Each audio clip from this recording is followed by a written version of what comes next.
This is not nothing but the time.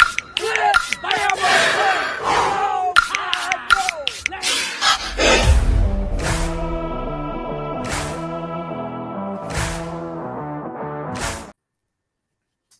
The Tide, baby. We in here tonight. Saturday Night Talk'n Bama, baby. Yes. JT in the house.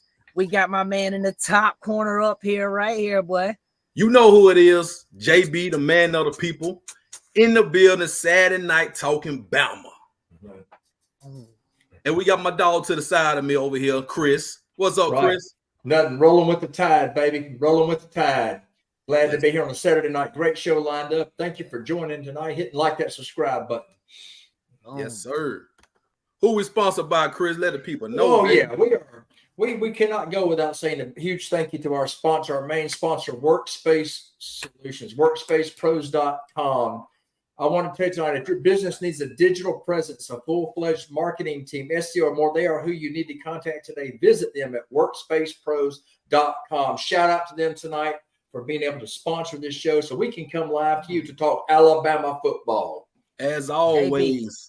As always. Who we got, JB? Who we got tonight, JB? Let the people know who we got tonight, man. Who we got tonight? Who we got in the building tonight? Man, right below me right here. Y'all might not recognize them, but if you know Birmingham Stallion football, if you're a fan of the Birmingham Stallions, 205 in the building. Yes, sir. You know this guy right here below me, man. Good friend of mine, good friend of the show. My dog, Mr. Stallion, State of the Stallion podcast himself. Luke Miller in the house. All right, Luke Miller. What's up with you, brother? Stallions, baby. Yeah, thank you guys. It's great to be here. That was one of the best intros I've ever got, JB. So I certainly appreciate the hype and really appreciate you guys bringing me on and getting the chance to hang out with you guys and talk some football. It was a lot of fun. Okay, yeah, man. Yes, sir. JB, bust us off, man. Bust us off first, man. What Before we go on with the show, you know we have to give it up for the title towel right here, baby. You know we got to give it up. Title towel. The football season never truly ends. To support your team, 365 days a year, you got to get you a title towel. Go to whitwillsports.com, enter the code STANDARD, get your nice little discount courtesy of your favorite Bama network, and make sure you stay tuned in tonight because I'm giving away a title towel as promised. As promised, you're going to get a free title towel from your boy JB on the house. And we got a special announcement later on from JT. So y'all want to stick around tonight, baby. Right. Don't stick around. Don't go nowhere. Good things happening. Guys, a lot of stuff tonight, guys. I'm going to give you a rundown of the show real quick. Then we're going to go straight into some questions with Luke, guys. We're obviously talking Stallions football. We also have the post-spring portal rankings, Bama reactions, also some other reactions of teams that are in the top 25. We also have tonight a retro throwback, top 5 80s, 90s, and 2000s players at Alabama. So that's going to be a very interesting list between us right here. And then we got projecting Bama's kick return and punt returner. That's going to be a big thing, guys. Those are key positions. Bama MVP predictions, basically who's going to be the guy this year on the offense and the defensive side of the ball. So that's kind of where we're at, guys. That's the show tonight. Stick around with us. We got a lot to talk about, guys. We'll kick it right off with my man Luke, guys. And in the comments real quick, guys. Welcome in, guys. I'm glad you guys are here. Shouts out to Whitwell Sports. Shout out to you guys in the comments. I just clicked over, man. Hit the like button when y'all come in. Hit the like and subscribe, man. So Luke, man, tough loss today, man. Tough loss today. Obviously, that's fresh. This is fresh. So give me what happened today, man. What was the fault today? Yeah, I mean, I think, first of all, you got to give credit to San Antonio. They played a great game, I thought, especially defensively. You know, their head coach is Wade Phillips, who's a renowned defensive mind, and he certainly had his guys ready to play. So, I think they deserve a lot of credit for the job they did. You know, that being said, I thought on the Stallion side of things, some uncharacteristic mistakes, a lot of penalties, and a couple just really stupid penalties that kept drives alive for San Antonio or, really came back to bite us. So I thought that was pretty disappointing. I think the Stallions have had a couple close games. They had that close game against the AJ McCarron-led Battlehawks a couple of weeks ago that they were able to come out on top of. And then last week against Houston, who's not been a very good team, the game was a lot closer, I think, than people expected. And so they've been kind of, scraping by sort of the skin of their teeth the last few weeks. And they've gotten to the point where they've locked up a playoff spot that is going to be in Birmingham. And so, I think they've been kind of keep going up against these sort of trap games where they don't have maybe as much left to sort of play for. They're coming off these kind of emotional wins.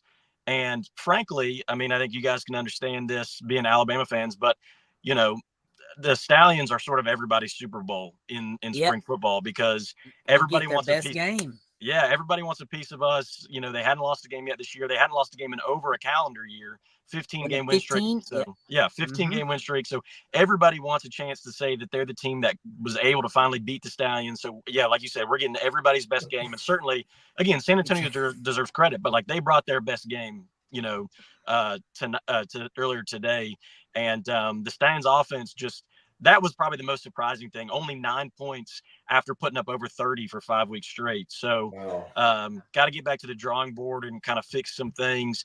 But, it's better to get this loss out of your system now than in the postseason, which starts very soon. Yeah. Hey, you said a lot there, man. You said a mouthful right there. I put on the crown Kings of Spring because you said something that triggered me, man. We are everybody's Super Bowl. You know what I'm saying? And everybody, they get it up to come play the Birmingham. So we have to keep that, man. We have to know that every time and bring our A game because we're the Kings of Spring. But I am glad. I know, JT, you tweeted this, but I'm going to go ahead and say it. I'd rather lose right now than to lose 2 weeks from now in the playoff game and then lose in the championship. Don't get it out your system right now because just like you said, Lou, we've been teetering along for the past couple of weeks now, playing around, playing with fire, and we got burnt today. And I mean, I watched the game and I was like, man, we're gonna mess around and lose the game, and we actually did. The tight end is good. Great. Yeah, shouts out to Jay Sternberger, dog. He might be in the lead soon, bro. He's been in the lead. I know, but I think he might be coming back. I don't know, dude. He's playing good, and stuff like. But I don't want to get off subject too much on that. But as the main thing right here, we were talking about the game, Luke.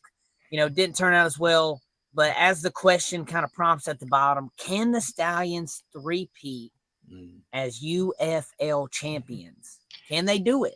Can they? Yeah, I definitely think they can for sure. I mean, I think they're still the best team in the league. I think there's no question about that. They're 8-1. They lost a close game today against a very good team that they could have potentially won, despite how poorly they played. I mean, in the UFL, you can go for 3 after a touchdown. So if they score a touchdown at the end there and go for 3, it's a tie game, and we're going into overtime. So, again, we lost. There's no way around that. But it wasn't like we got blown out. I mean, we were right there, and we didn't play our best. So I think what's very clear is that the Stallions are, they are mortal. They are beatable. They're not invincible. They can lose, especially if they shoot themselves in the foot and don't play sort of good disciplined football. But, they play Michigan the next 2 weeks, actually. So they play them in week 10, final regular season game, and then they'll play them in the playoffs. And I don't want to jinx it, but, Michigan is not a team that the Stallions have ever lost to, going all the way back to 2022.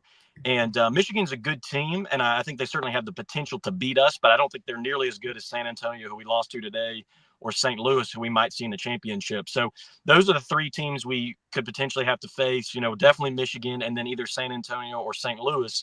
We've already beat St. Louis, and, San Antonio, we lost to today in a close game. So I think assuming the Stallions make that championship game, they beat Michigan, they play St. Louis or San Antonio again, I expect another close game. And I think ultimately it comes down to if the Stallions play the way that they're sort of capable of, I think they're still the team to beat in that championship game. It's just a matter of, showing up and taking care of business, protecting the football, doing all the things that they sort of struggled with today. But obviously you'd like to think that a different team is going to sort of show up in the championship than the team that showed up today, because it was just very clear that San Antonio came more ready to play today than the Stallions did. And you would hope that in the championship, they'd sort of bring their best game. That's true, man. That's true. And I got one question I want to piggyback on that and ask you, man. You mentioned we play Michigan next week, and then we play them again in the playoffs. Do you think we should? I don't want to say this, like let them win, but not give it a whole 110% next week and go into the playoffs and just go steamroll them in the playoffs. You know, kind of try to take it a little easy next week. Yeah, it's a weird situation because, you know, the Stallions last year had a similar situation where they went into week 10. They'd already locked up a home playoff spot, but the team that they were playing wasn't the team they were going to play in the playoffs. So they went ahead and sort of played it like a real game, played their starters, didn't really rest anybody. This year, it's kind of different because the team we're playing in week 10 is also the team we're going to play in the first round of the playoffs. So I would question how much you want to sort of show in that game. You know, I would think maybe, I know in the past, Skip Holtz hasn't rested starters, but I would think that maybe given the situation, this might be a game where maybe you let Matt Corral, you know, play this game next week because he hasn't played in a few weeks. You know, maybe you let some of those, you know, third string running back or maybe, you know, fourth or fifth string receiver that haven't gotten maybe quite as many reps or looks as some of the starters, you know, play a whole game and just kind of see what they can do and make sure they're ready to go in case you need them in the postseason. And then, you know, if you win with the backup guys in, great. But, you know, that's not really going to mean much heading into the playoffs.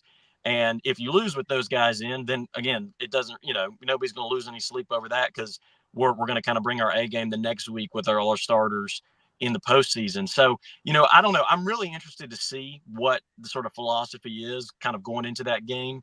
I don't think Skip has really said yet, you know, what he plans to do.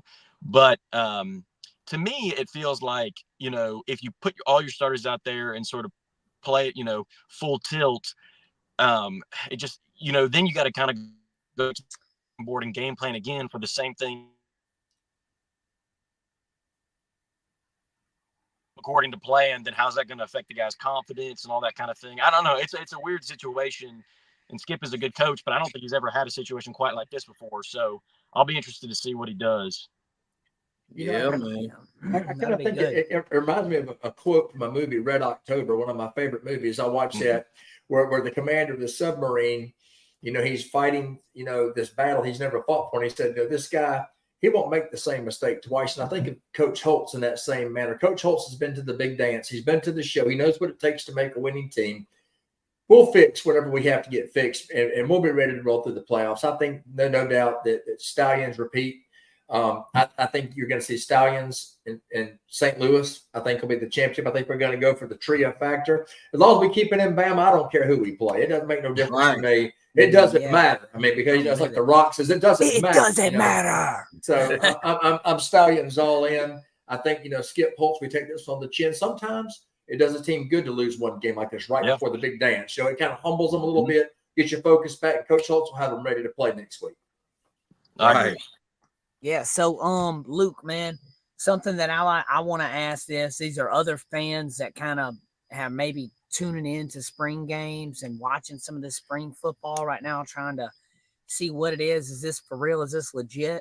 Where do you see this league going in probably the next, let's just say 5 to 10 years? Because I think it's going to be around for at minimum around those numbers. 5 to 10 years is a solid number to estimate. You know, they got some good contracts right now. I've seen, you know, they're getting good air. You know, where do you see the league going in 5, 10 years? Do you think it's going to expand, you know, bigger, maybe more teams, or, you know, how do you feel about that?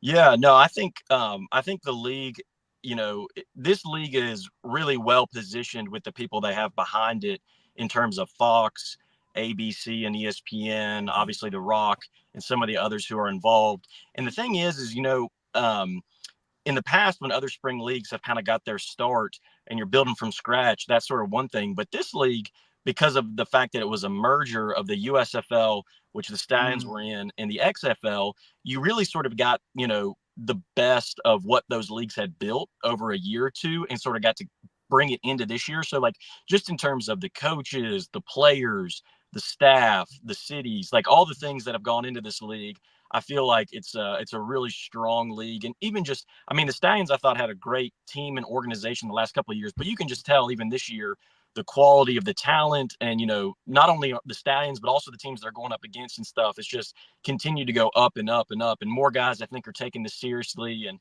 like, for example, I think a couple of years ago, a guy like Matt Corral, who was a 3rd-round draft pick coming out of Ole Miss a couple years ago, probably maybe wouldn't have gone to the USFL or XFL. Like, I don't know if he would have took it seriously enough back then.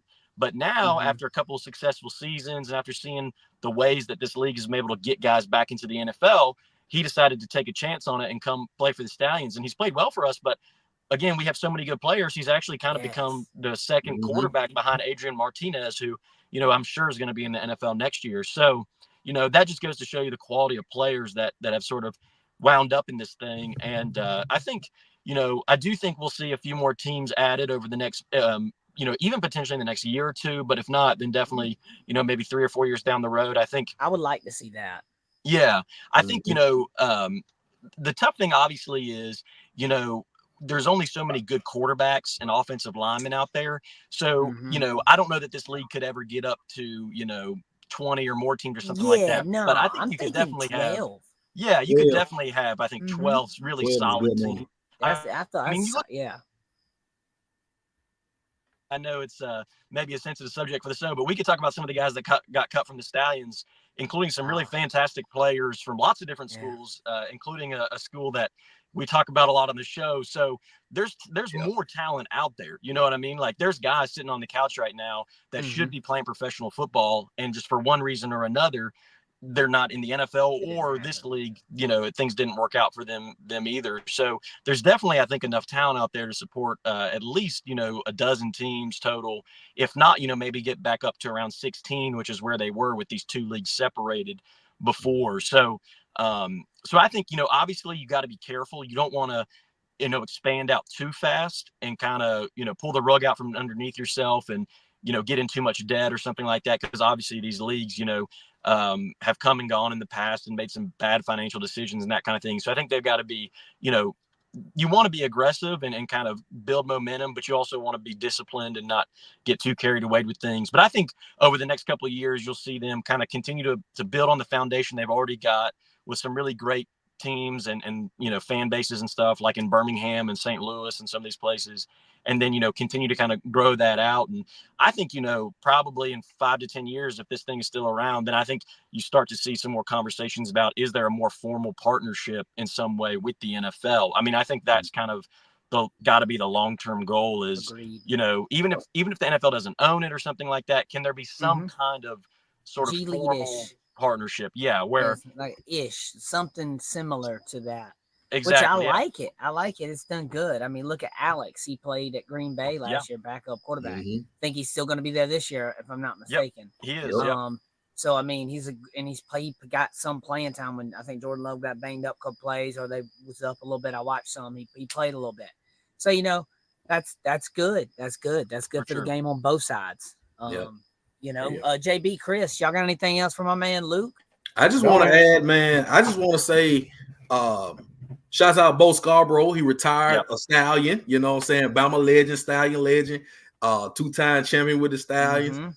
And then they need to go ahead. I don't know what happened, but Slade Bolden should be playing for the Stallions right now. I just want to say that Slade Bolden should be playing for the Stallions.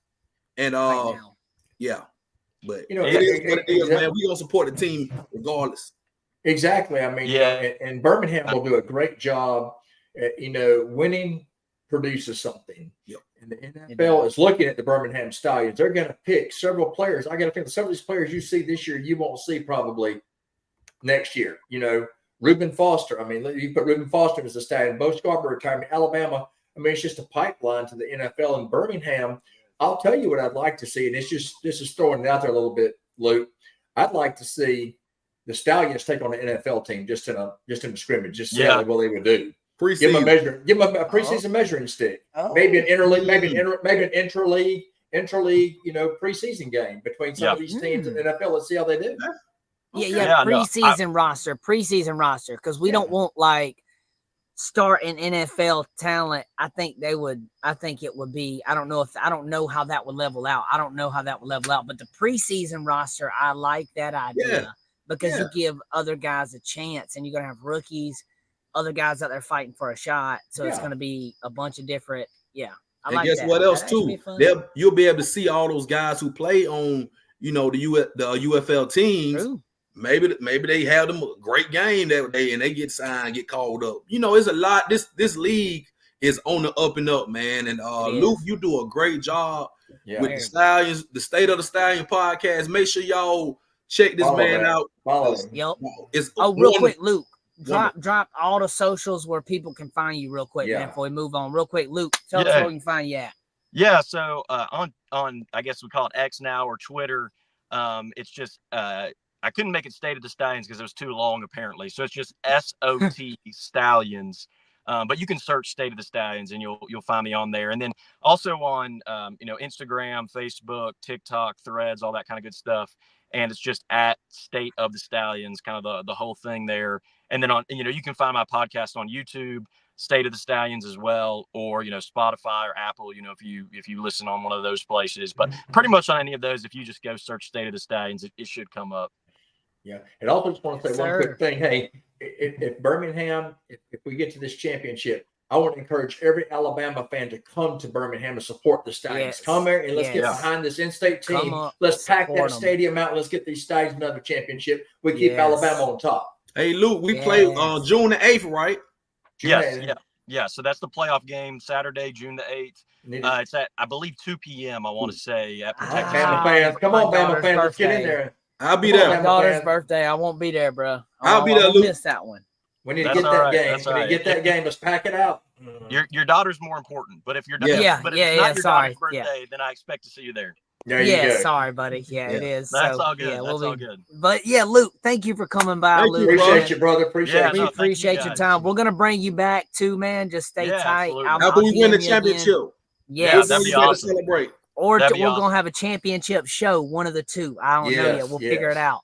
But Luke will be back, guys. Thank you for coming, Luke. I know some people have forgotten this, but the Stallions do still have Deontay Brown on the roster, former Alabama offensive guard. He's been on injured reserve. So he got hurt early in the first game, and he hasn't been able to get back yet. So I'm really hoping that maybe for the postseason he'll be able to get healthy and get back out there, and we can get him for that kind of championship run, and maybe we can get him on here with us too.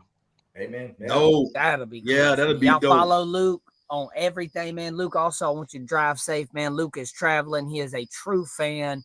He is on the road, 2 games all the time, man. It's the man right here, man. Give it up for Luke, guys. Appreciate you coming by. Appreciate you. All right, Luke, I'll let you, brother. Go Stallions. Thanks for having me. Giddy up. You guys again soon. Yep. Yes, sir. Giddy up. Giddy up, baby. Giddy up. But yeah, guys, so we're gonna move on, guys, to the Talk'n Bama segment. And tonight we got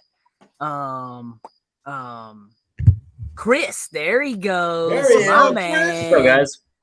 How are y'all? Man, all right. So, guys, real quick, give him a good introduction. You may have seen his graphics. You may have stolen them.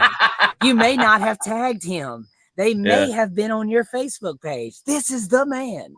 No, man, dude, I was on my personal Facebook page the other day, and I see people arguing, and I'm looking at the post. I'm like, I have seen this. And I zoom in, and, like, your tags right there. And I was like, how does that?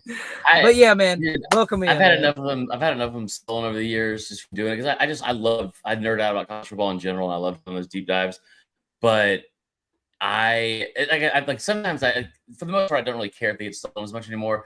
But then every once in a while, I'll see one where it's just like blatant. It's like, dude, you took more time to crop my name out of it and you're not going to lose anything. Like this, it's 2024. You're not going to lose anything by saying like no one thinks that like, I don't know, Randy, who's like 54 from Wetumpka, made that damn graphic as it posted. So you know what I mean? It's like, come on, dude.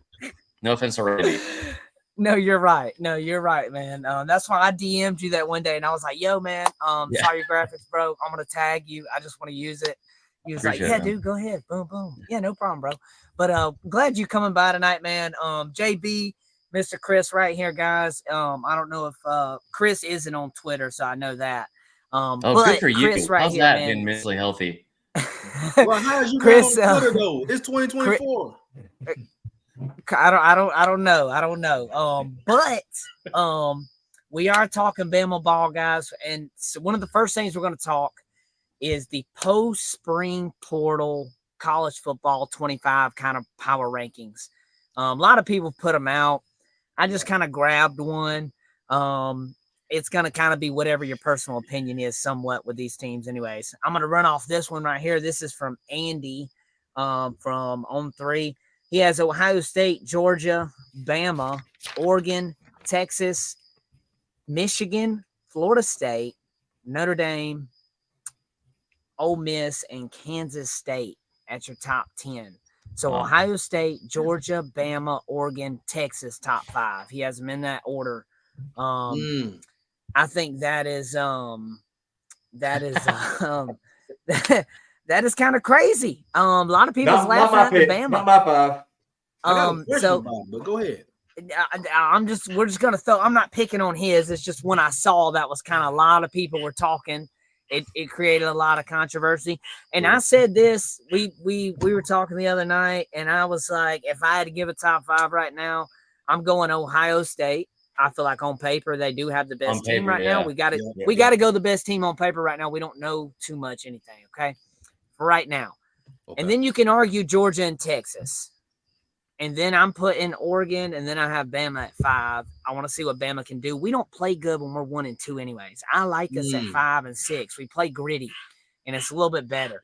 Not so kind of, I don't know, I guess the big head, I don't know, So it's one of those things that I'm kind of, they also have Auburn ranked 20th in this thing, which is like blew my brain. Oh, I know they was on something then.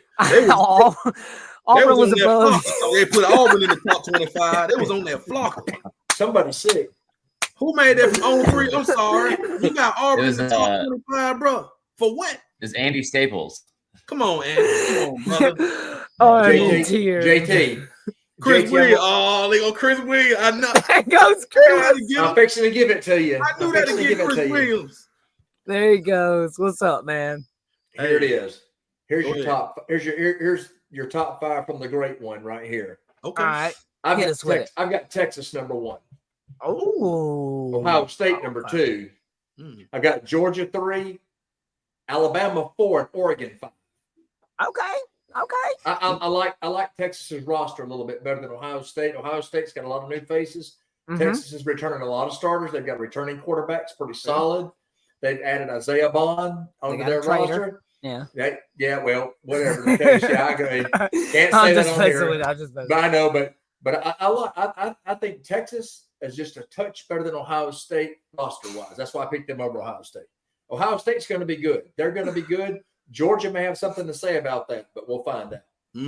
That boy said, "What Debbie snack are you currently eating, Chris?" Okay. So we have 2 Chris's, guys. So we have 2 Chris's. Hold on. So we're gonna have to come up with a Chris Williams. That's CW. That's CW. CW. All right, we're gonna CW. Swiss cake rolls. So real quick, man, JJ, I'm gonna let JB kind of give me a top 5, and then we're gonna pass down to our guests. Okay. CW, and then we'll kind of let give me your top 5. What's yours? You had Ohio State at 1. Chris, you had them you had Texas at 1, right? Correct. Okay, man. I'm since we going on paper, since we going by right now after the spring games, hypothetically, I would say Ohio State 1. I will go Texas 2. I'm going Bama 3. I'm not putting Georgia above Bama. We beat Georgia. Like I said last week, we beat Georgia. The roster, both rosters changed. We have the better quarterback, I believe. I'm taking Bama 3, Georgia 4, and then Oregon, you can come at 5. But you can argue these top 5, these 5 teams can go either way. I feel like Bama is still better than Georgia. That's how I feel right now. Okay. I hope you're right. I don't like. We're gonna find out. I love the team. I love the fact that we beat them. Like if we get to Atlanta, it's like I mean we are the Sherman. Like, every single time we get there, we just burn to the ground. It's pretty tough every time. Like that is Bama owns Georgia in Atlanta. They absolutely own Georgia in Atlanta. I will also say, if we're being objective here, Georgia's lost 2 games in 3 years, both at a neutral site to Alabama, and they are very, very good. So I was talking about this yesterday, I think with Cole. I was like, if you talk about the 2 teams at the top, I think it's clear, in my opinion, it's Ohio State and Georgia. And if you look at like from a talent standpoint on paper, it's a good way you put it, that I think it's Ohio State, because they are loaded especially on offense. They're loaded, but they had so much really, really good, like high draft eligible players from this year that came back. They held on to a ton of talent, former 5-stars, all that kind of stuff in the front seven. But when you talk about the full or the total package of it, it's like I trust Kirby Smart over Ryan Day. So those two I think are clearly 1 and 2. I would have Georgia at 1, Ohio State at 2. I would probably have at this point Oregon at 3. I would take Texas at I would take Texas at 4 or Ole Miss at 4, one of those two. And I know that sounds crazy. It's a Bama show. Bama would be right outside the top 5. Because here's the thing, and Bama lost 39 players in the portal, and they lost 12 defensive backs. And that the main way I look at it too is like I think that Bama's gonna be really good. Bama can be really good and lose 3 games because of how difficult the schedule is. Texas, Georgia, actually not Georgia, but Texas and Ole Miss, Missouri, teams like that schedule's like a cakewalk. So I think those two teams might end up in the top 5 more likely than Alabama because they don't play anybody.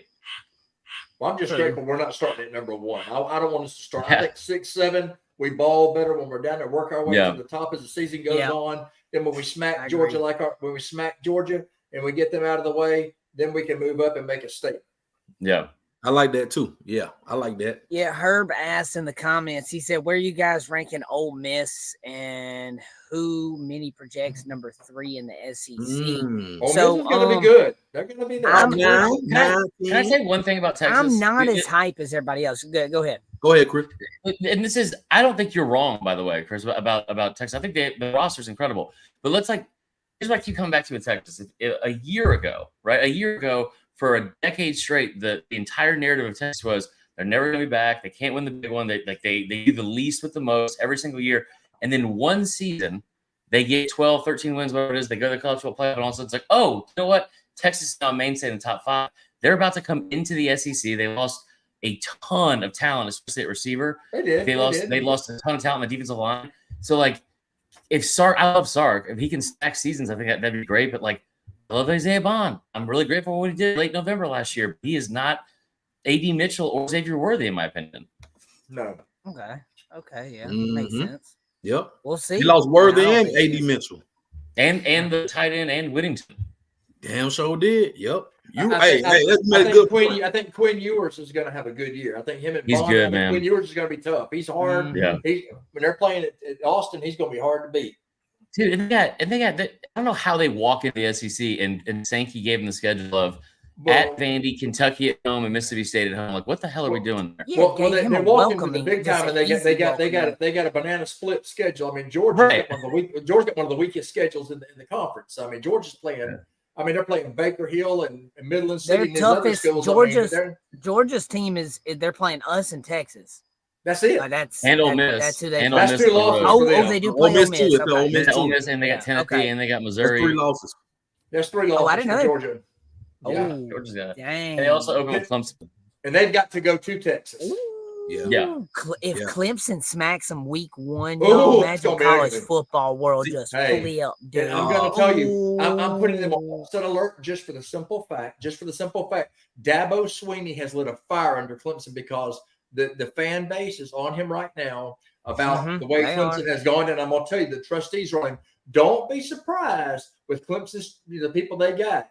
They may just pull an upset over Georgia on week 1. Dabo's going to be play calling. His play calling going to be like flea flicker this, run it over there, let him throw it when he does a double pass. He's going to be calling all types of plays. And if that happens, you know what the post game interview, little old Clemson is back. You already know how that's going to go because he loves to call him little old Clemson. And remember this, Clemson did not pick up anybody from the transfer portal. Same thing. Nobody. They lost. Time out. No. They picked up 64 players because they come from high school. Yeah. And he said those are transfer players. He did say that. Yep. I don't like his line of thinking, but hey, there's no part of me thinks they're going to beat Georgia, but it would be funny if they did. It would be funny. Where's that game going to be at? That's Atlanta. I don't think. Yeah, I don't think it's essentially it's a neutral site, but. Yeah, I got to tip my hat to Georgia in the Dome. I mean, that's just in their backyard. Proud unless they're playing us. Unless they're playing Alabama because we it's only an hour and a half from Mercedes-Benz Stadium. Okay, so guys, we'll wrap that up, and we're gonna move on to a segment kind of Justin promoted last week to us, and me and JB and Chris added on to it. Retros, throwback guys, 80s, 90s, 2000s. We're gonna do top 5 from each era. Everybody's gonna give it. We're gonna do like the 80s segment. Everybody will give their top. Do the 90s and 2000. Now there was a player in the 80s that we couldn't use. If you did use him, it's okay. I don't think we told you, Chris. Derek Thomas. He said not to use him. I know, but there was a reason because he was trying to get our knowledge. It was him. Get a go. Hold on. Hold on. Let me provide some clarity. Because JT was not listening, actually.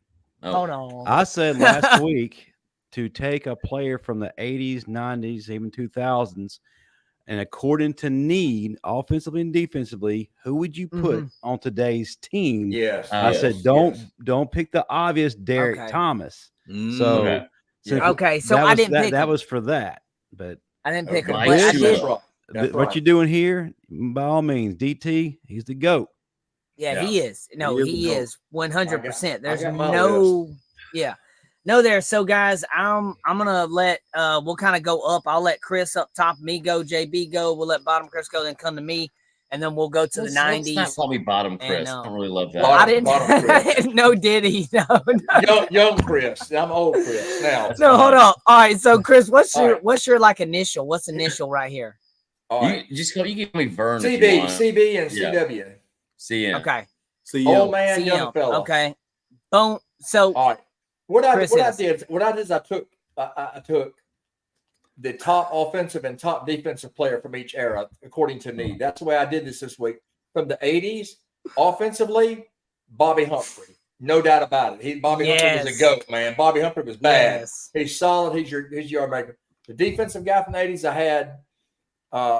I had Derek Thomas. I had DT. He's a legend, man. I'm sorry. All right. From the 90s, here we go. This is the 90s according to need. Offense, Derek Lassick. Awesome running back from the 90s. He was a GOAT. Yes.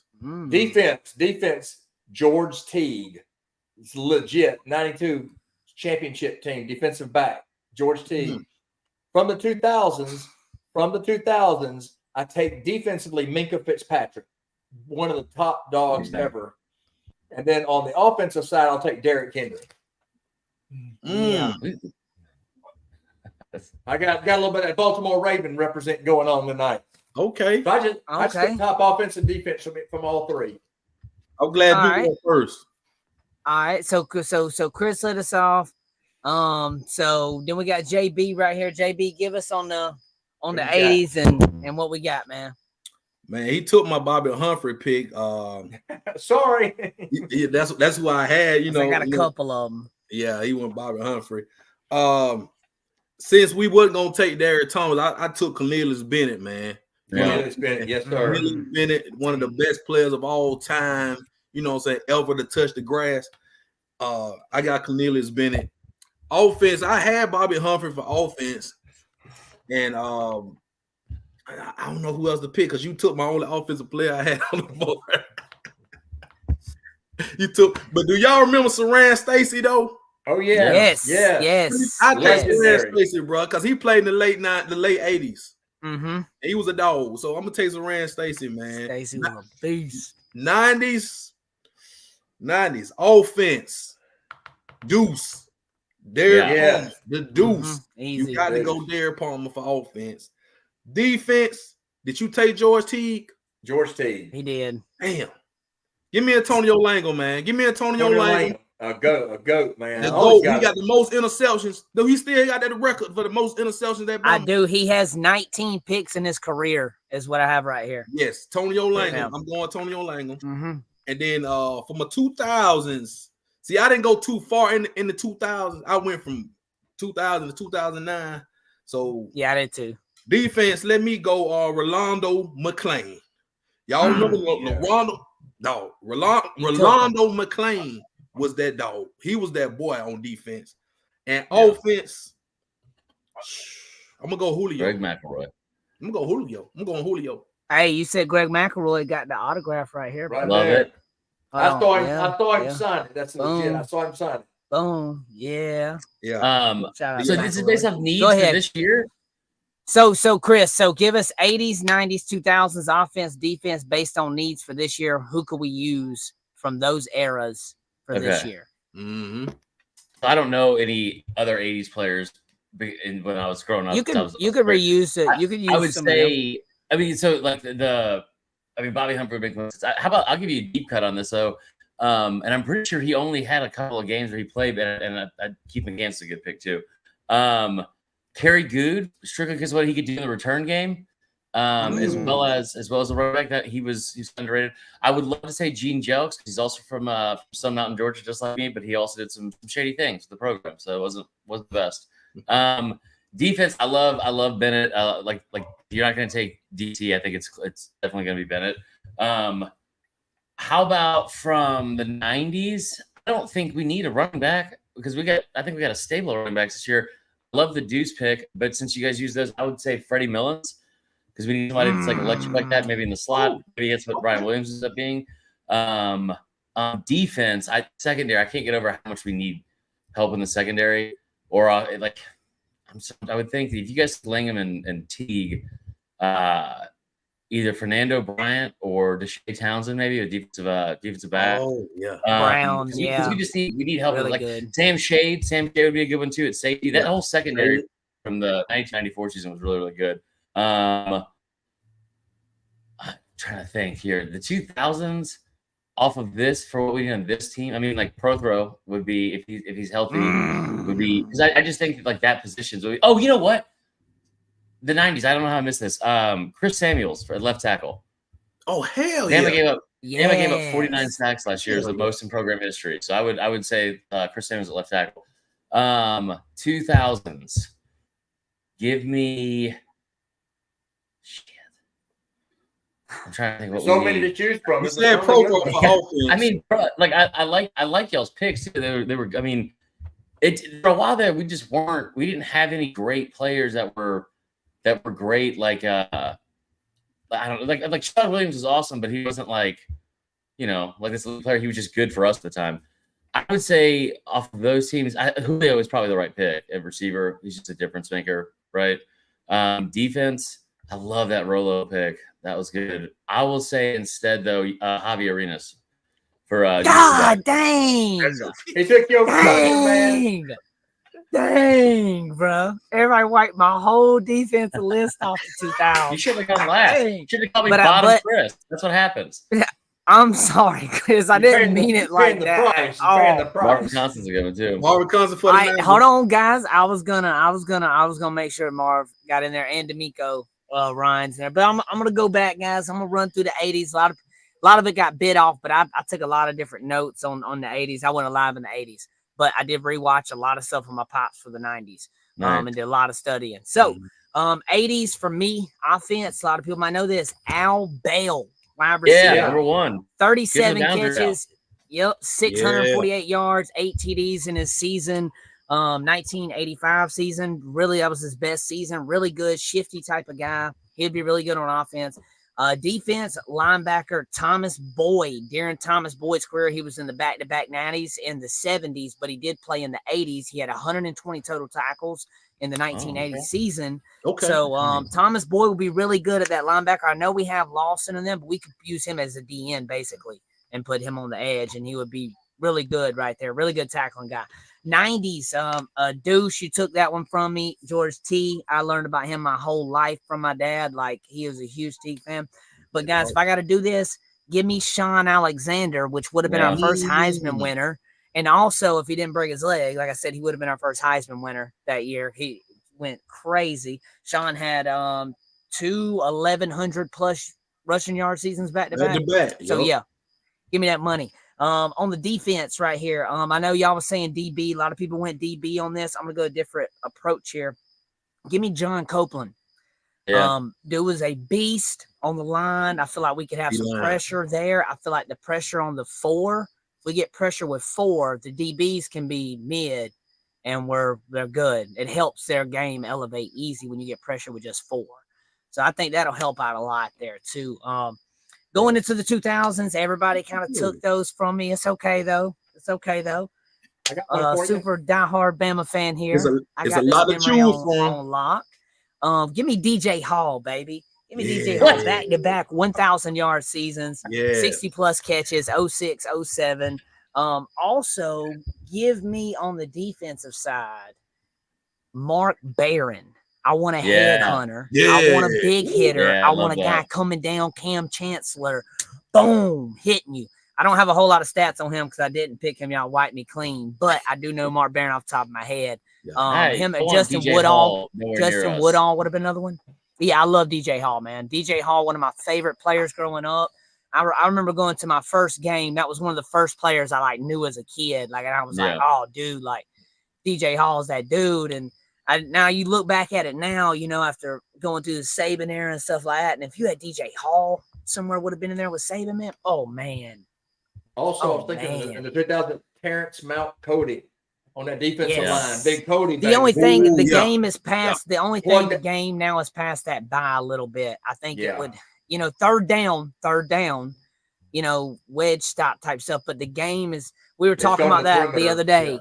The game is so different now that would that still work? But that was a lot of names there, guys. That was a lot of Bama legends we went through there. Also some other guys that weren't mentioned. Some Marvin Constant as well, guys, was fantastic. But we are going to move on, guys. We're kind of trapped with time, and we've been kind of babbling on. And I see Chris Williams in the chat, man. He know a lot about Alabama players to be an good one. Sam Shea Curtis Brown was a good pick. He know a lot about Alabama players to be an Auburn, man. I just want to Barron, one of my favorite entire. Yeah, dude, I love Barron. Barron was amazing, guys. But all right, so we're gonna go move on to projecting Bama's kick and punt returners. I think this is key. I think this is a big thing because this can change the game literally in a matter of 15 seconds in a play. Correct. It can make it can make you or break you. Check it out, Auburn. 2+ minutes left to go in the game. They punt the ball. Guy muffs it. Bama gets the ball back. Boom. That was the dagger. You know, obviously we ended up 431. That was a different scenario. But you see what I mean? It can make you or break you. So, Chris, CM down here. I'm not gonna say that. CM, real quick, give me who do you think, man, is gonna be the punt returner, kick returner, or will it be the same? Do you have any ideas? Do you feel like somebody's going to be unique in that area? Maybe we can use. You don't have a single guy besides Kendrick Law on the roster that's returned to punt in the last 2 years, for Bama at least. So I don't. This is like, I would have. That's who my go-to would be, right? Like Kendrick Law, especially a kick returner. I think Bama was ranked like 11th in the SEC last year, and punt return, average per return. And it was weird because going into the season, like you came in 2022, you led the league in yards per return, and you had a guy like Kool-Aid, where like Kool-Aid was electric, and I thought that was like a strength. And then I don't know what happened last year, but whole year, the mental, just like not going to get running up to get punts, like letting them get by you, like that it became a liability almost at times. So I don't know enough about the post spring roster with all the new additions to know who would be to fit that specific role. If it's like Ryan Williams, who if he's like an electric athlete like we all think he is, that would make sense. But that's a lot to put on a freshman. We've seen Sam do it in the past. I don't know if we've seen DeBoer do that. But I think that like that would probably be one of your better athletes back there, but also somebody that's gonna like secure the football. You got to, because he's got to catch the ball like you just mentioned with Kool-Aid. We don't know what happened last year. A year before that, he was electric. And then this year, it was like he didn't want to catch the ball, or when he did, it was like crazy, or there was just things we were giving up, man. That was wild. So, JB, I'm going to ask you the question. Who do you think is going to be our kick punt returners? What's some options? Maybe not the guy, but just give us some options that you feel. Man, I want to see Ryan Williams back there. You know, he's super electric, but you know, you don't want to just throw him out there. You want to kind of, make him work for the job. Kendrick Law, you said, is probably the safest bet to put back there. I want to see Mbakwe too, JT. I want to see Jalen Mbakwe, because he is athlete. an athlete, he's explosive, athlete.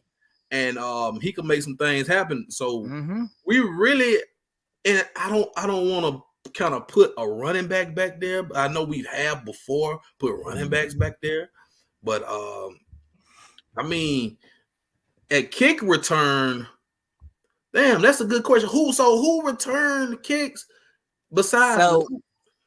So the kick and punt return is So I was about to say it's different depending on Saban ran it different last year, man. I've noticed that on kick returns. You put a back running back. He didn't really care too much about the emphasis on it. Like for some reason, there was not a lot of emphasis in that position. And you never seen it change, So I didn't really feel like it was an emphasis there last year. I think it could be this year though. So Ryan Williams, bro, Bachway, good picks. And Lawson safe bet. Lawson, yeah. Oh, definitely Law. I mean, not Lawson. Law. Definitely Kendrick Law. Yeah, that's Debo Samuel's 2.0, man. Like he is definitely a utility type of player that's gonna get the ball in multiple type of ways.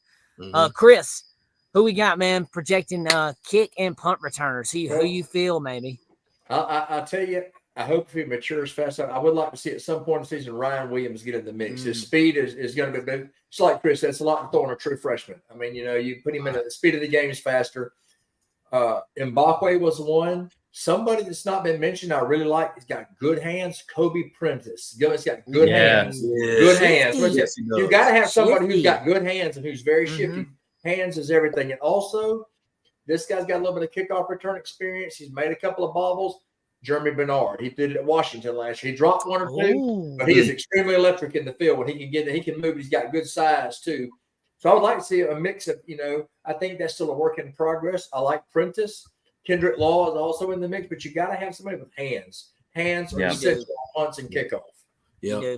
And I will say this too, brother. I just the only thing I don't like about putting starting wide receivers back there is the risk. It's too risky for injuries. You put all number 1, number 2 wide receiver back there or cornerback. Setting ducks. College is going to end up like the pros. So they're going to have these kickoffs where they have one kickoff person. The line's going to be 30 yards up. Yeah. And then risk of injuries and targeting. They're going to, in the next couple of years, college football is going to merge right along with the NFL for safety reasons. They're making this such a snowflake game now. Excuse my language for lack of a better term. So, I mean, for player safety, I do get it. But I'm telling you, Prentice is shifty. He can move in the open field. He's extremely fast. He got the hands to handle it. What does Lee Corso say when he says, not so fast? So listen, guys, we have a guy that just got in the portal. A lot of people don't know him yet. His name's King Mack. Yes, in the state of Florida. He ran a 400 meter. He won the state in the 400 meter. Also, he was 4th in the 200. So, like, the dude is fast. All right. Now the hands is the question. The hands is the question. So that's the only thing I don't fully know on. But I do know he has elite speed, and also his athleticism is like jerky. What I mean by like he's real, like kind of like when you watch him play, he's really shifty. He can move. He ain't just stiff. He ain't one way. Like I feel like, and to be a punt returner or to be a kick returner, sometimes you get hit. Like Waddle, LSU game, face mask, ripped around, and you just got to somehow in 2.5 seconds, not actually 0.5 seconds, realize what you're doing, where you're at, and run this way with 37 dudes about to tackle you this way. So, JT, another name that was in the chat a minute ago is Emmanuel Henderson. Yes, I was going to mention Emmanuel Henderson Jr. He's got experience. He's been in the league. Not far from where I live, actually. I watched him in high school, actually. Geneva County, yes, sir. 20 minutes up the road from me. We actually played them at my high school. Electric speed. Yeah, he gets up. He is running back, and he was a running back at Bama for the last couple years. He's transitioned to a wide receiver now, and I've heard a lot of hype about him. A lot of hype about him.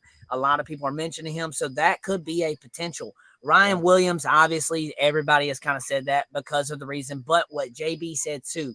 But at the same time, you can't play the game with the thought of, oh, I'm gonna get hurt, or I'm gonna go out here and get hurt. So, the best player's gonna play. But the coach also has to protect the player. So, he'll, DeBoer trusts the coaching staff on that. I decided to take some jabs at it, He'll put on a quick 20 pounds. He'll put on a quick especially King Mack. He's only 165 pounds. He'll put on a quick 20 pounds in college, and Ryan Williams is culture. Come on, just graduated high school a year early. Dude's about to be, he's at Bama now, about to get going, you know, so that's good there. We're going to move on, guys. That's kind of the kick punt return we kind of talk about there. I think King Mac's going to be I think he could be a potentially good candidate. Dude's got elite speed. And in the state of Florida, I don't know if people know this, but everybody's fast in the state of Florida. Like, they can catch bunnies. I don't know if y'all go down. You ever try to catch a bunny? In high school. Yes, they can run. I'm telling you. MVP offense and defense this year, guys. What I mean by that is, who's going to be the guy on the offense for the full length of the season? Who's going to be the guy on the defense for the full length of the season that we feel are going to be the MVP to help us pull it through to be the guy, the best player we have? It's early projections. We're right here and cracking into end of May, early June-ish. So, you know, let's see. I'll start us off because I haven't went first all night, so I'm gonna do this so somebody can steal mine this time, and I'm not gonna go the obvious on defense. I'm going the obvious on offense because I wore this shirt for a reason. Money Milroe, baby. I think Milroe is gonna be the Heisman winner this year. Bookmark it. They're gonna screen record this. They're gonna hit me on Twitter, crazy if I ain't right, but I think Milroe's gonna be the Heisman winner this year. I think Milroe's gonna be the guy. Now, is that saying everybody else on the offense ain't going to be great? Yes, I do feel like everybody on the offense is going to be great too. Obviously, you got to have a supporting cast to do that.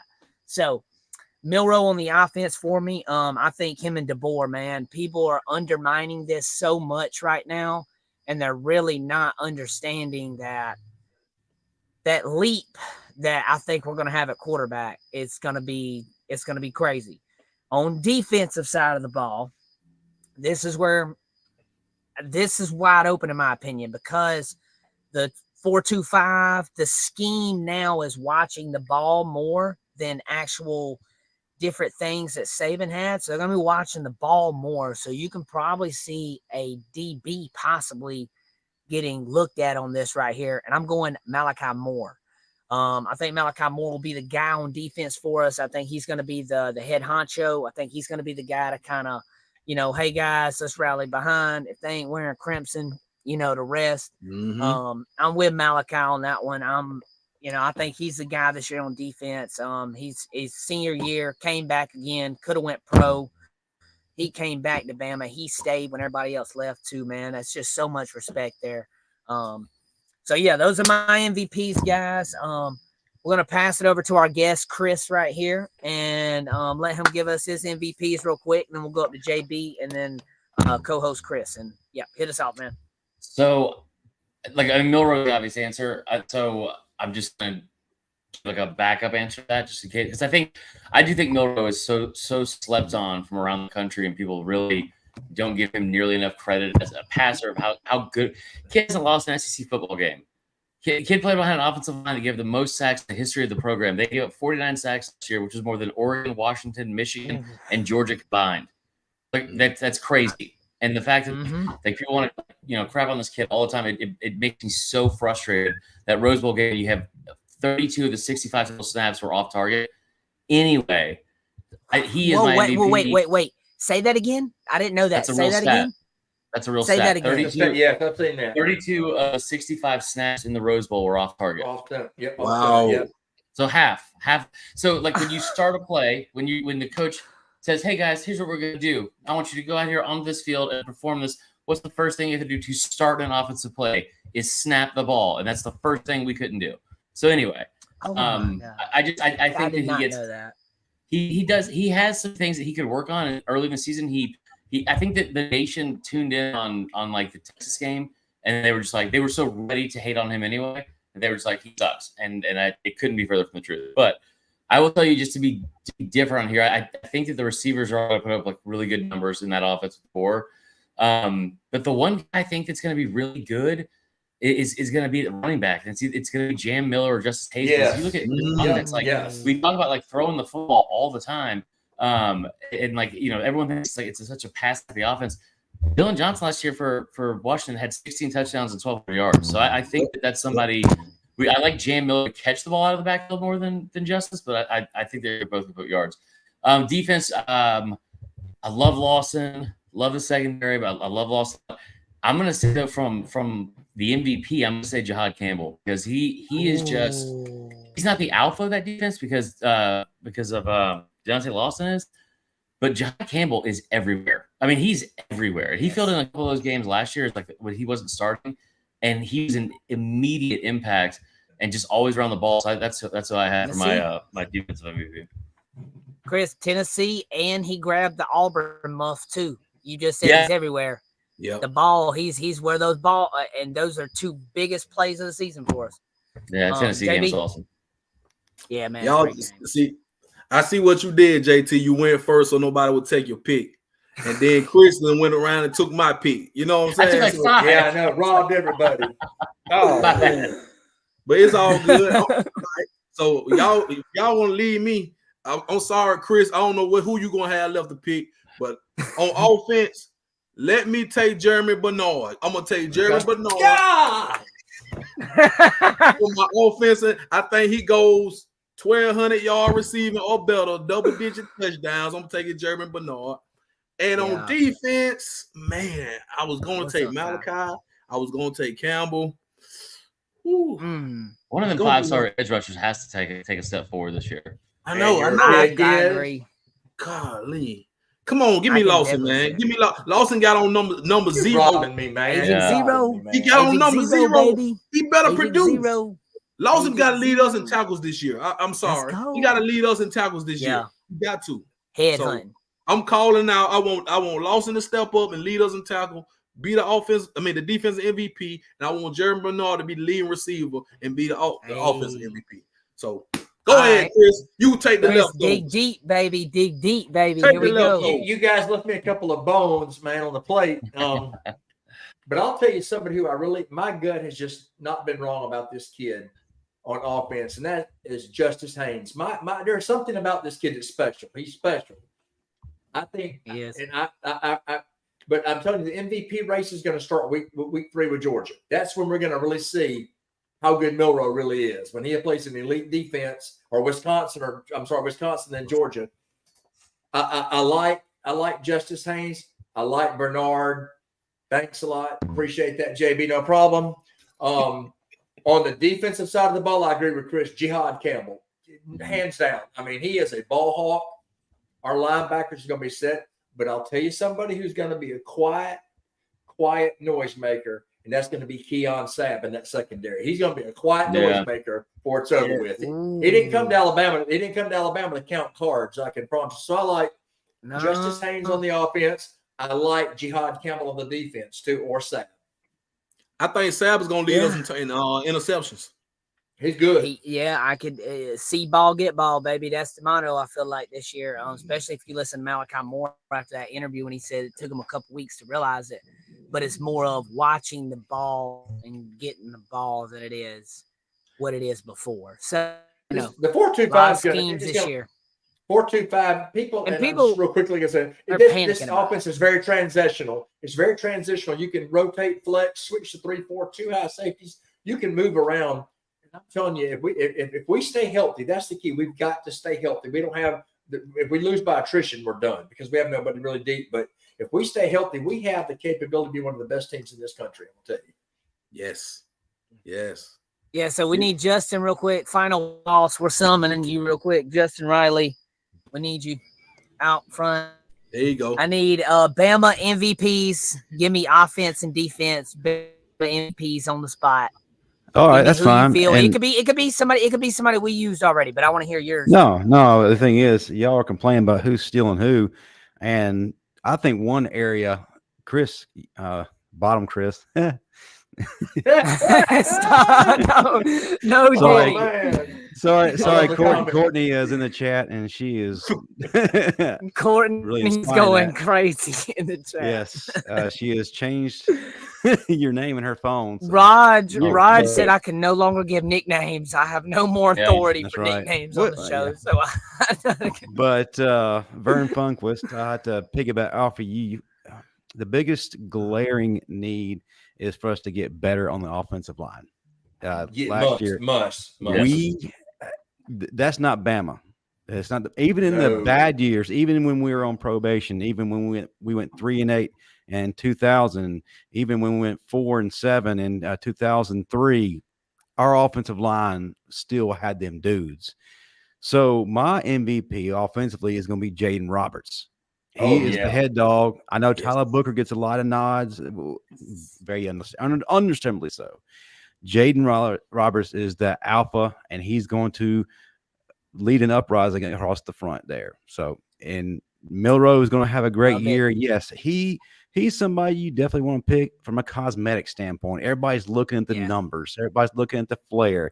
But you got to have that dude up front that's going to make it happen. So Jaden's going to be my guy. And then defensively, hey, we need that defensive line being them boys again. I'm going to go Tim Keenan. Baby. Tim Big Keen. dog, big dog. Hey, I said it earlier. If you can get pressure with the front four, it helps some DBs out tremendously. Like, I mean, it takes the pressure. all you got to off do of is them. cover. Yeah, you got to cover somebody 2 seconds, maybe, bro. Like, you can do that. When you got to cover somebody 6 to 8, you know, it gets a little different then because guys are getting open, stuff's moving around, you know. But if you can get the guys within, you know, 1 to 2 seconds, getting that quarterback right there off that line, man, that D line's a big thing. Big thing, guys. Thank you guys for staying overtime with us. We did go a little over tonight. Ain't nothing wrong with that. Nothing wrong with going a little OT in May. Chris, man, I do appreciate you stopping by, man. And doing the show with us tonight, man. I appreciate your content for all of Bama Nation. I love your work, man. You do great. Keep doing it. Let everybody know where they can find you at, man. See, they can get all your graphics and share it with their friends. I appreciate it. It's Vern Funquist, CFB on Instagram and Twitter. We have the Fourth and Wrong podcast, me and my buddy Tyler Huck, and then I'm working for ESPN 104.5 in Baton Rouge right now, and that's about it. So I appreciate y'all having me. I got to run and walk the dog. On that. But y'all have a great night, man. Appreciate it. Appreciate you, man. Fun, See you, brother. That was fun. JB, yeah, man, dude, he was great, man. JB, where can we find you at, man? Let everybody Hold on, man. Before we do this, what we got going on? Got to give that title towel away. I gotta get that title towel away. You already know. Oh, I forgot. I gotta get this title towel away. I gotta do my announcement. And you gotta do your special announcement. So y'all are just in time. If y'all just joining us, or if y'all late, y'all just in time. So let me give away this title towel, man. So if y'all saw my social media post, I gave proper instructions on how you can get entered to win this thing. And shouts out to whitwillsports.com, man. You know, the college football season truly never ends. To support your Crimson Tide 365 days of the year, you need your title towel. So go to whitwillsports.com, get your title towel, use the promo code STANDARD to get you a nice little discount, courtesy of your favorite Bama network, the Bama Standard and Whitwell Sports. So let me get this thing away. I don't know if she's still in the chat, but one of our loyal followers, loyal listeners, loyal viewers, LB is the winner of the first title tower giveaway. So yes. LB, shout out to LB, wherever you at. If you're in the chat, LB, send me your address. We're gonna send you one. I'm gonna go ahead and pay it with Will Sports. We're gonna send you one straight to your house. So LB is the first winner. And I'm gonna pass the mic. I'm gonna pass the mic to JT because he got a special announcement for y'all too. So everybody, as soon as the video posts here in the next few minutes, it's gonna post, not in the comments in the live. Once the video actually posts, I'm gonna pick all the comments. Everybody that comments, I'm gonna put your name in a bucket. Next week, I'm gonna mix them all up of everybody that comments. I'm gonna show you guys as we start the show. I'm gonna show you guys, mix them all up. I'm going to draw a name out of it. Whatever name I draw, I'm going to hook you up with whatever Bama jersey that you want. It could be custom. It could have your name. It could be an active player. I want to get in there. 1987. So yeah, this fun thing, guys. I have some really fun stuff I want to do. So listen, guys, soon as video post, all right, and not now, but as soon as it posts, leave us a comment there, like the video, okay, and leave us a comment, and I'm gonna get all put together. When we start the show next week, I'm gonna break off. We're gonna start it off with putting the names in them, whatever I'm gonna get, bucket, whatever, mix it around, pull it out, and boom, We're going to see who wins next week, guys. awesome. So you got a week to That's comment. awesome, bro. And what's up, Justin? Make sure that video is not from Steve Brown's OnlyFans. No Diddy. No Diddy. I'm gonna throw no something Diddy. at you for next week. Already thinking about All right. topics. Since we had a good time with the topic tonight, going retro. Mhm. This kind of stay retro, but still keep it modern. 1992 Alabama defense versus the 2023 Alabama offense. Who wins? We've talked about this. Yeah. I've talked about this before. So but yes, next we're week, definitely- that I is a want good you one. to, I want y'all to address Topic. it. Chat, y'all get ready for it. That's gonna Y'all be a let us segment. know what your That's vote gonna be a is. segment. It's gonna be a good segment right there, boy. Now, I'm sure That's gonna be JT a can give us a segment. nice little edit to promote. So y'all get ready. Oh, okay. Yeah. Hey, Yeah. next week we'll open up also, guys, the Bama Standard YouTube channel itself, guys. Within the next probably week or two, everybody's going to have a new custom edit. If you haven't seen them yet, Crimson Dynasty will air theirs this coming week. The Final Whistle, I'm going to work on theirs once I get everything. Once that happens, they will have one. The Bama Standard already has theirs. I'm going to work on our new one as well.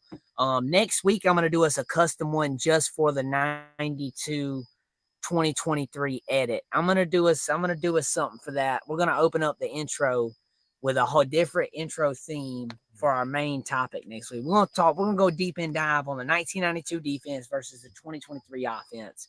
And we're going to see what's up with that, guys. So 2023 offense and the 92 defense, Sam, for Alabama. Okay.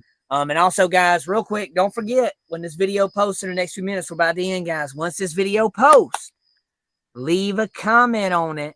And next week when we start the show, you might win yourself a jersey, your choice. And I'll DM you after the show and stuff. JB, where can the people find you at, man? Man, and Chris, we are exempt from this contest. We can't get in it. I know it's all. I fun. know. can't get anything. But y'all Yeah. y'all I can can only find hope. me. Find me on social media on Twitter X young_ENT_ sports talking with JB. You see it on my hat. You see it in my background. That is the podcast show. Make sure you go to my YouTube, Sports Talking with JB. Hit the subscribe. I do videos. I might come out of nowhere with a video. You never know who I have on there or what I'll be talking about. And on the Instagram, Sports Talking with JB. Yeah. Chris, where can the people find you at, brother? Social media, Facebook at Chris Beam, also Instagram, Chris Beam. You can find me on TikTok, and also next week I will have more details. Beginning June the 13th, a brand new podcast coming, Rolling with the Tide, Thursday nights, 8 o'clock. You don't want to miss that. I'll have all the followers, everything next week. The information will be on live on YouTube, on StreamYard. It's going to be wonderful. LB's I here, encourage bro. you to follow me. It'll be great. Also, just want to say a great thank you to Workspace Solutions. I cannot thank them enough for allowing us to be with you guys each and every week.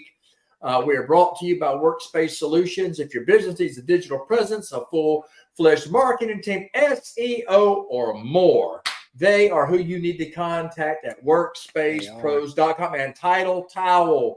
Thank you so much. Title Towel. We have Whitwill to have in the comments. our sponsors, Whitwill Sports. Follow them. Hook them up. Tell them that we sent you, man. And we look forward each week to bringing this to our Bama Nation. And we cannot do it without our wonderful, wonderful sponsors. And we just appreciate them so much. Yeah, guys. Yes, sir. Real Go ahead, quick, Justin. JT, I just noticed a caveat from the folks here in our live chat for the question next week.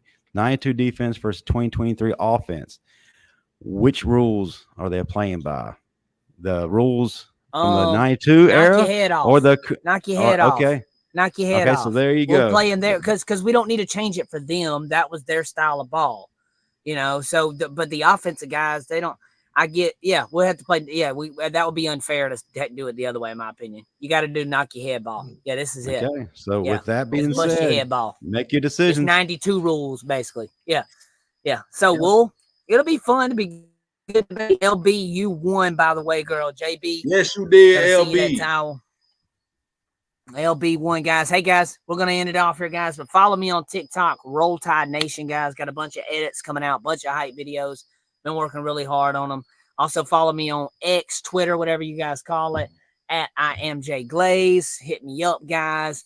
We're talking Bama ball all the time, guys. Thank you guys for staying. Thank you guys for coming. Leave a comment after this post, guys, and you might win. Roll Tide, roll, baby. Roll. Roll Tide.